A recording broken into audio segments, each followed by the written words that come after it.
ఎట్లేముంది 2023 కంటే ముందు కేసీఆర్ బయటనే ఉన్నారు కదా. వాళ్ళు క్షేత్రస్థాయిలో పర్యటిస్తున్నప్పుడే కదా వారు ఓడించింది.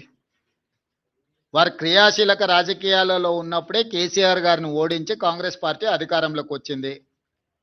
ఇప్పుడు వారు క్రియాశీలక రాజకీయాలలోనే లేరు.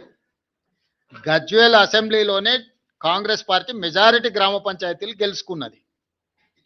అంటే గజ్వేల్ నియోజకవర్గ ప్రజలు కూడా కేసీఆర్ గారు క్రియాశీలక రాజకీయాలలో లేరు, రాజకీయాలతో వారికి సంబంధం లేదు.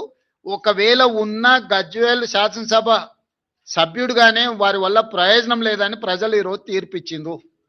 గజ్వేల్ నియోజకవర్గ ప్రజలే కేసీఆర్ నాయకత్వాన్ని తిరస్కరించి అక్కడ కాంగ్రెస్కు మెజారిటీ గ్రామ పంచాయతీలు ఇచ్చిన తర్వాత ఇంకా ఏదో అద్భుతం జరుగుద్ది అని, అల్లావుద్దీన్ అద్భుత దీపం వస్తుంది అని ఆశిస్తే అది ఆశావాహుల యొక్క అభిప్రాయం. నేను కొత్తగా చెప్పడానికి ఏం లేదు. ఏం ప్రభాకర్?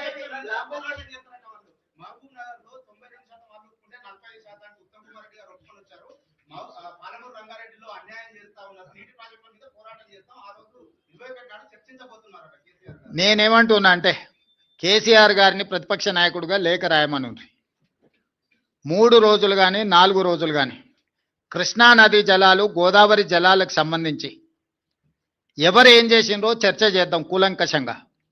పూర్తి వివరాలతో వచ్చి కూర్చుందాం. ఏ విషయమైనా వారు లేవనెత్తని 10 సంవత్సరాలలో వారు చేసిన అన్యాయాన్ని, వారు సంతకాలు పెట్టి 299 టీఎంసీ మాకు చాలు, 512 టీఎంసీ ఆంధ్రప్రదేశ్ను తీసుకోమని కృష్ణానది జలాలలో ఏ విధమైన ఒప్పందాలు చేసిండో, ఒప్పందాలతో పాటు 10 సంవత్సరాలైన పాలమూరు రంగారెడ్డి ఎత్తిపోతలకు కానీ, కల్వకుర్తి ఎత్తిపోతలకు కానీ, సీతారామ సాగర్ కానీ దేనికి నికర జలాలు కానీ వరద జలాలు కానీ సాధించలేదు. సమ్మక్క సారలమ్మ కూడా వారు సాధించకపోతే ఉత్తమ్ కుమార్ రెడ్డి గారు మంత్రిగా సాధించిండ్రు. ఈరోజు ఏదైనా పక్క రాష్ట్రం నుంచి మన హక్కులను సాధించడం మేము అధికారంలోకి వచ్చిన తర్వాతనే. వీటన్నిటి మీద వారు లేనప్పుడు పత్రికా సమావేశాలలో మాట్లాడడం నాకు ఇష్టం లేదు. నేను సూటిగా వారితోని చర్చను ఆహ్వానిస్తున్నా.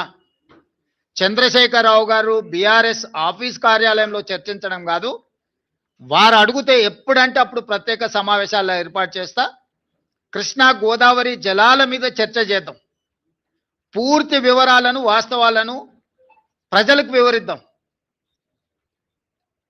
ఈరోజు ఉమ్మడి రాష్ట్రానికంటే కూడా తీరని ద్రోహం చేసింది బీఆర్ఎస్, చంద్రశేఖరరావు గారు.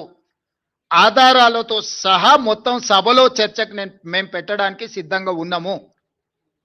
వారు సభకు వచ్చి చర్చించి నిజంగానే మా వైపు నుంచి ఏమైనా లోపం ఉంటే వారిని ప్రశ్నించమని నేను సవాల్ విసురుతున్నా. బురద జల్లుతాం, పారిపోతామంటే ప్రజలు అన్ని గమనిస్తున్నారు. ప్రజలు ఎవరు అమాయకులు లేరు.